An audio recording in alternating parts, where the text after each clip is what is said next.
thevoicebeforethevoid.net. Hunting the Deceitful Turkey by Mark Twain, read by The Voice Before the Void. When I was a boy, my uncle and his big boys hunted with the rifle. The youngest boy, Fred, and I, with a shotgun. A small, single-barreled shotgun which was properly suited to our size and strength. It was not much heavier than a broom. We carried it turnabout, half an hour at a time. I was not able to hit anything with it, but I liked to try. Fred and I hunted feathered small game. The others hunted deer, squirrels, wild turkeys, and such things. My uncle and the big boys were good shots. They killed hawks and wild geese and such like on the wing, and they didn't wound or kill squirrels, they stunned them. When the dogs treed a squirrel, the squirrel would scamper aloft and run out on a limb and flatten himself along it, hoping to make himself invisible in that way, and not quite succeeding. You could see his wee little ears sticking up. You couldn't see his nose, but you knew where it was. Then the hunter, despising a rest for his rifle, stood up and took offhand aim at the limb and sent a bullet into it immediately under the squirrel's nose, and down tumbled the animal, unwounded but unconscious. The dogs gave him a shake, and he was dead. Sometimes, when the distance was great and the wind not accurately allowed for, the bullet would hit the squirrel's head. The dogs could do as they pleased with that one. The hunter's pride was hurt, and he wouldn't allow it to go into the game bag.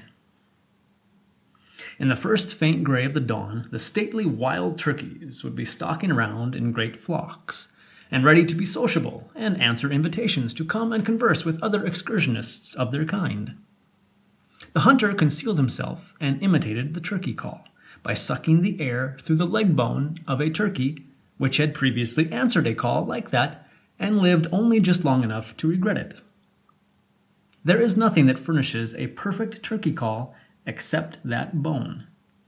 Another of nature's treacheries, you see. She is full of them. Half the time she doesn't know which she likes best, to betray her child or protect it. In the case of the turkey, she is badly mixed. She gives it a bone to be used in getting it into trouble. And she also furnishes it with a trick for getting itself out of the trouble again. When a mama turkey answers an invitation and finds she has made a mistake in accepting it, she does as the mama partridge does, remembers a previous engagement, and goes limping and scrambling away, pretending to be very lame. And at the same time she is saying to her not visible children, "Lie low, keep still, don't expose yourselves. I shall be back as soon as I have beguiled this shabby swindler out of the country." When a person is ignorant and confiding, this immoral device can have tiresome results. I followed an ostensibly lame turkey over a considerable part of the United States one morning, because I believed in her and could not think she would deceive a mere boy, and one who was trusting her and considering her honest. I had the single-barreled shotgun, but my idea was to catch her alive. I often got within rushing distance of her, and then made my rush. But always, just as I made my final plunge and put my hand down where her back had been, it wasn't there. It was only 2 or 3 inches from there, and I brushed the tail feathers as I landed on my stomach. A very close call, but still not quite close enough. That is, not close enough for success, but just close enough to convince me that I could do it next time. She always waited for me, a little piece away, and led on to be resting and greatly fatigued, which was a lie. But I believed it, for I still thought her honest long after I ought to have begun to doubt her, suspecting that this was no way for a high-minded bird to be acting. I followed, and followed, and followed, making my periodical rushes, and getting up and brushing the dust off, and resuming the voyage with patient confidence, indeed with a confidence which grew, for I could see by the change of climate and vegetation that we were getting into the high latitudes, and as she always looked a little tireder and a little more discouraged after each rush, I judged that I was safe to win, in the end the competition being purely a matter of staying power, and the advantage lying with me from the start because she was lame. Along in the afternoon I began to feel fatigued myself.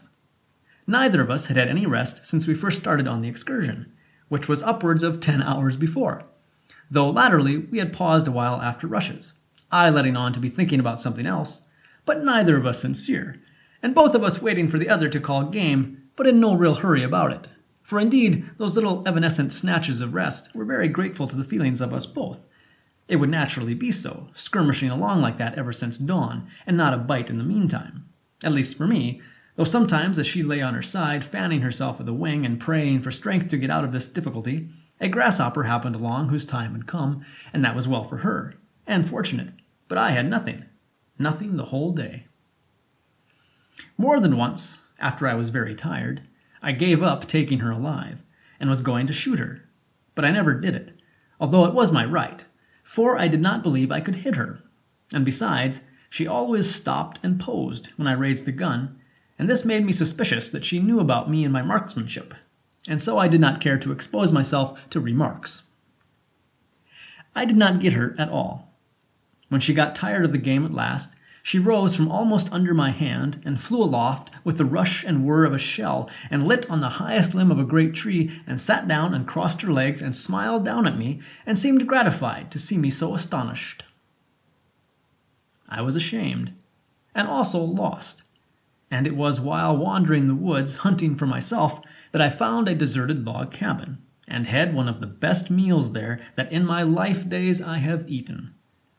The weed-grown garden was full of ripe tomatoes, and I ate them ravenously, though I had never liked them before. Not more than 2 or 3 times since have I tasted anything that was so delicious as those tomatoes. I surfeited myself with them, and did not taste another one until I was in middle life. I can eat them now, but I do not like the look of them. I suppose we have all experienced a surfeit at one time or another.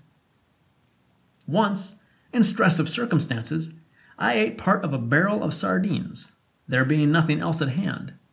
But since then, I have always been able to get along without sardines.